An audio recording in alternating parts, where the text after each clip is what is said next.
Општи и собствени именки. Именките се зборови со кои се именуваат лица, суштества, предмети, појави и поими. Именките се делат на општи и собствени. Општите именки означуваат имиња на предмети или суштества кои имаат заеднички, општи карактеристики. Примери: дете, учител, град, книга, мачка, планина. Правило: не се пишуваат со голема буква, освен ако се на почеток на реченица. Собствените именки означуваат единечни предмети и суштества. Означуваат имиња на луѓе и животни. Географски поими. Празници. Институции. Уметнички дела, весници, емисии итн. Имиња на објекти. Собствени именки се точни имиња на луѓе, места, организации, празници и слично. Тие се уникатни и секогаш се пишуваат со голема буква. Примери: Ана, Битола, Македонија, Вардар, Охридско езеро, Свети Климент. Предлог вежба. Подигни ја десната рака доколку слушнеш општа именка, а левата доколку слушнеш собствена именка во следниот текст. Утрово едно дете тргна кон училиште во Битола. Го носеше својот ранец и една книга за читање. На патот ја сретна Ана, која му рече: добро утро. Тие заедно поминаа покрај реката, а потоа стигнаа до училиштето. Во училницата ги пречека нивната учителка Марија. Таа им кажа дека денес ке зборуваат за животни, планини, езера и реки. Првиот пример што го даде беше Охридско езеро, а потоа зборуваа за езера во светот.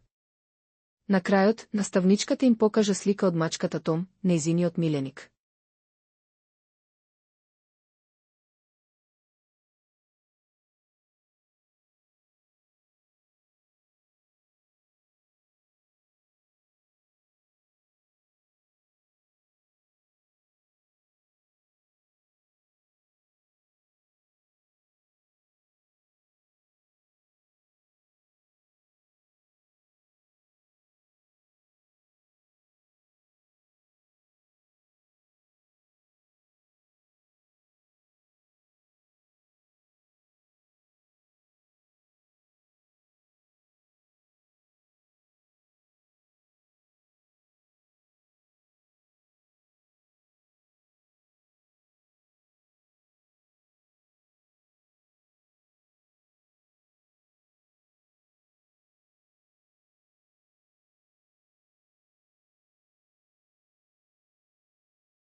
Што научивме денес?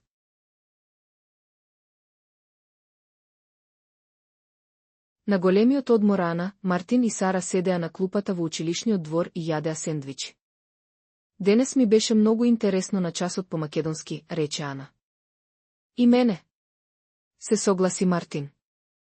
Наставничката не праша што се именки. Да, и убаво ни објасни, додаде Сара.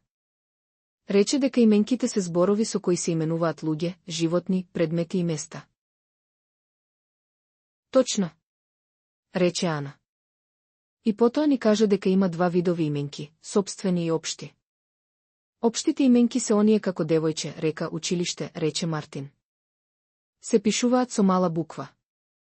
А сопствените именки се посебни имиња на луѓе, градови, планини како Сара, Вардар, Битола, додаде Ана.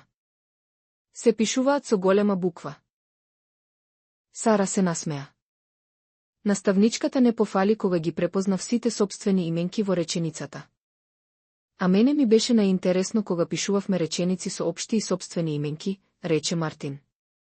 Убаво е кога учиме низ игра, рече Ана. Едвај чекам што ново ќе учиме утре.